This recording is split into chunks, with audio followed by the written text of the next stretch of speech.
The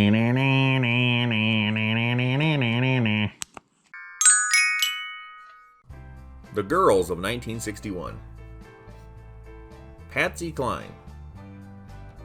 Commercially, this was a good year for the legendary country singer. She didn't have an easy road to success. In 1957, she had one big hit song, Walkin' After Midnight, then Zip until 1961. She released a lot of singles between those years, but nothing happened. This year she had two big songs, I Fall to Pieces and Crazy. She also had an album called Showcase.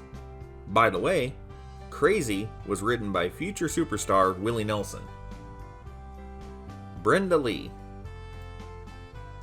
She became one of the best-selling female artists of the 20th century. This is probably due to her crossover appeal. Brenda's songs could be rockabilly, pop, or country, sometimes all at once. She was able to reach a lot of different people with different musical tastes. Brenda had 4 big hit songs and 2 albums this year. The hits include Emotions, You Can Depend on Me, Dum Dum, and Fool Number 1. Linda Scott. This is probably not a name you're very familiar with. Why? It's a puzzle. 1961 was a good year for her. Her best year, commercially speaking. She had 3 big hits, including her biggest, I've Told Every Little Star, Don't Bet Money Honey, and I Don't Know Why. She did have some more songs that charted through 1965, but nothing as big as these 3. She also had her first album this year. Linda Scott was on TV quite a bit until she retired from show business in 1967. For some reason or another, she is an incredibly undervalued singer of the classic rock and roll era who was, indeed, a big star in her heyday of 1961. It's a shame that her songs aren't played more often on classic rock stations. She deserves to be kept in modern memory. Connie Francis.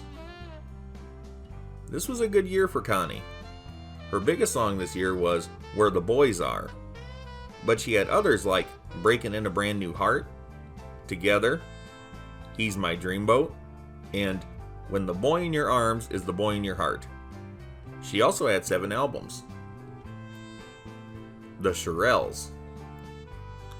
When they first released Dedicated to the One I Love in 1959, it didn't sell very well at all. It was re-released in 1961 and became a major hit. Timing is everything. Will You Still Love Me Tomorrow was another odd success for the group. This is another case of a song released in 1960 that didn't hit number 1 until 1961. Other big successes for them this year include Mama Said, Baby It's You, and Big John Ain't You Gonna Marry Me. More girls. Oh, girls, girls, sure do love them. Oh, girls. At Last by Etta James. Every Beat of My Heart by Gladys Knight and the Pips, their first hit. Gee Whiz, Look at His Eyes by Carla Thomas. Heartbreak USA by Kitty Wells, a number 1 country hit. I Know You Don't Love Me No More by Barbara George. I Love How You Love Me by the Paris Sisters, their first and biggest hit. It's Gonna Work Out Fine by Ike and Tina Turner. This became their second million-selling song after their earlier hit A Fool in Love. It was also their first Grammy nomination. The Mountains High by Dick and Dee Dee. This group is just awesome. Dick is unique in the way that he can sing in a deep voice as well as the real high notes.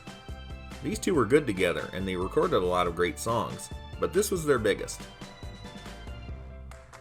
Please Mr. Postman by the Marvelettes, a number 1 hit. There's No Other Like My Baby by the Crystals. This is the debut single from the famous girl group. It did alright, but wasn't a monster big hit. It was also the first release from legendary producer Phil Spector's Phillies Records label. To add to Phil Spector's infamy, he neglected to pay the Crystals for their work on this song.